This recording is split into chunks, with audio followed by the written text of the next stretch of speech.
de ciencia política es un tema que se viene manejando a través de la historia del país. Si vemos nuestra historia, hemos tenido momentos de violencia, momentos de conflicto, y para que haya una reconciliación en el país es importante que todas las élites sociales, políticas, económicas se comprometan y nos pongamos la camiseta y hablemos un mismo lenguaje. Un ejemplo de ello para mí, que admiro muchísimo, es el caso de Alemania. Cuando se unieron las dos Alemanias, la Alemania capitalista se puso la camiseta por sus hermanos y en muy poco tiempo pues terminaron al mismo nivel, y hoy es uno de los países más importantes a nivel económico dentro de la Unión Europea. Si nosotros hiciéramos exactamente lo mismo y nosotros entendiéramos lo que significa el nacionalismo, en el buen sentido de la palabra, porque es que los colombianos en su mayoría consideran que el nacionalismo es cuando gana el partido de fútbol o cuando tenemos Miss Universo, pero no para entender y unirnos en un problema fundamental de Estado como es la paz. La paz es un tema que no solamente le corresponde al Estado, que por cierto tiene una deuda social muy grande, sino también a cada uno de nosotros, que tenemos que empujar y ayudar a empujar estas carretas. Políticamente lo vimos planteado en el plebiscito cuando ganó el no. Hay una división de élite política, una que está de acuerdo con los acuerdos de paz y la justicia transicional y otros que no. Necesitamos que exista realmente un compromiso y una voluntad estatal sin tener en cuenta los partidos políticos. Cuando se trata de problemas tan fundamentales como es la paz, que es un tema de Estado, que debe ser una política de Estado y tratarse de esa manera, pues no debe de existir temas ideológicos ni de partidos políticos. Desafortunadamente nos falta mucha educación política y nos falta crear una cultura de la legalidad, como lo mencionó en su oportunidad el BID.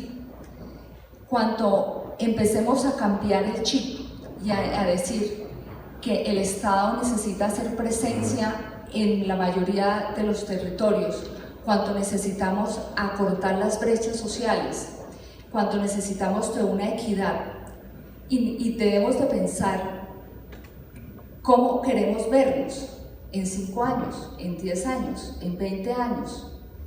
Si queremos vernos como un país unido en paz y con desarrollo, porque la paz y el desarrollo son un matrimonio indisoluble. No hay paz sin desarrollo y no hay desarrollo sin paz. Por eso la importancia de que los empresarios se pongan la camiseta y hagan inversión en los territorios para que pueda existir más equidad social, para que se puedan reconstruir y generar empleo. Por eso es importante que la clase política se pongan de acuerdo, como decía el doctor Álvaro Gómez, en lo fundamental. Por eso es importante que nosotros los colombianos dejemos de retroceder en la historia en términos partidistas y dejémonos de mirar y de odiarnos como colombianos, que porque usted es de derecha, de izquierda, de centro. No, tenemos que unirnos en ese tema tan importante. Por eso se requiere que para que pueda existir una voluntad política, para que pueda existir esta unión, es necesario que las élites se pongan de acuerdo. Pero nosotros como nación colombiana tenemos las herramientas jurídicas para ayudar a empujar a eso. Y esa fue la intención del libro, que poder cambiar un poco ese chip y poder enseñar de manera didáctica a aquellas personas que sin ser profesionales en el tema pudieran entender la importancia de lo que significa la justicia transicional y lo que hemos avanzado en esos temas, porque los colombianos no miramos, tenemos como una nostalgia cuando no nos hemos dado cuenta que hemos avanzado muchísimo. Ahí te quisiera hacer como una contrapregunta que tiene que ver con, imagino yo que las objeciones que hizo el presidente Duque en su momento eran una expresión de esa división de las élites. ¿Tú crees que la decisión de la Corte Constitucional, que termina siendo acatada por el presidente de la República, de alguna manera es una contribución para que se vaya dando, así sea a regañadientes, esa unidad por ese proyecto de justicia transicional? Bueno, en una democracia es importante que exista el respeto y la división de las tres ramas del poder. Y una de las cosas para que exista, se fortalezca la democracia, es dejemos trabajar a las instituciones judiciales. Dejemos trabajar a la JEP también, porque no podemos nosotros exigir resultados si le ponemos talanqueras. No es saludable para la democracia colombiana mencionar, como se lee en las noticias del diario, si a fulano lo llaman a una indagatoria, vamos a salir a las calles, o a sutano. No podemos volver algo mediático y un show. Tenemos que fortalecer las instituciones. Y en ese orden de ideas, la Corte Constitucional hizo su trabajo.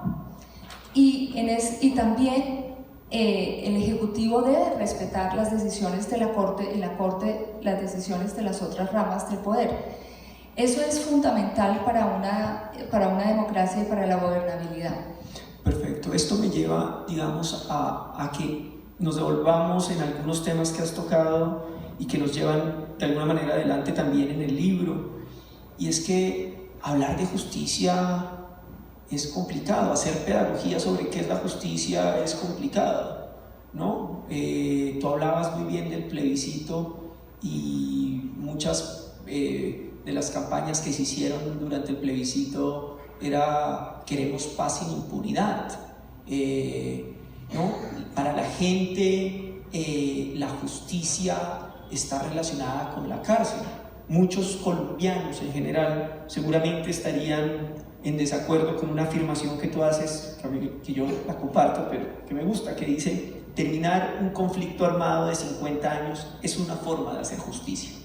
Pero muchos colombianos seguramente estarían en desacuerdo con eso, creen que eso no es suficiente.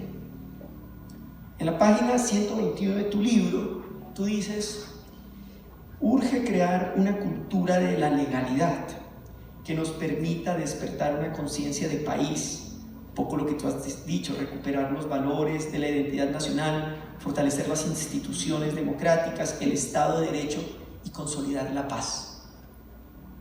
¿Cómo hacemos eso? Danos unas puntadas y cómo el sistema integral de verdad, justicia y reparación puede ayudarnos en ese camino. Bueno, lo que pasa es que hay una confusión en la mayoría de las personas que creen que la justicia transicional es impunidad y que la confunden con la justicia ordinaria. Nos hemos acostumbrado que para que exista justicia es una justicia con barrotes, una justicia en la cual va a la cárcel. Y una de las bondades de esta justicia transicional la encontramos en su propia definición. Es decir, es una justicia en la cual, para el caso colombiano, la aplicamos en un periodo determinado de tiempo para pasar de un conflicto armado a la paz. Y una de las funciones que tiene es precisamente devolver la confianza en las instituciones democráticas, devolver la confianza en el Estado y fortalecerlas. Cuando se firma un acuerdo de paz, ya de hecho hay una ganancia, porque el Estado ha recuperado parte de su soberanía en los territorios en donde la FARC, en este caso, pues los tenía. Lo que no es concebible es de que en este momento algunos de esos territorios el Estado no tenga el control de los mismos. No se puede permitir que exista un control por parte de los grupos alzados en armas o de la delincuencia común, cuanto es obligación del Estado hacer soberanía y presencia de justicia y equidad social.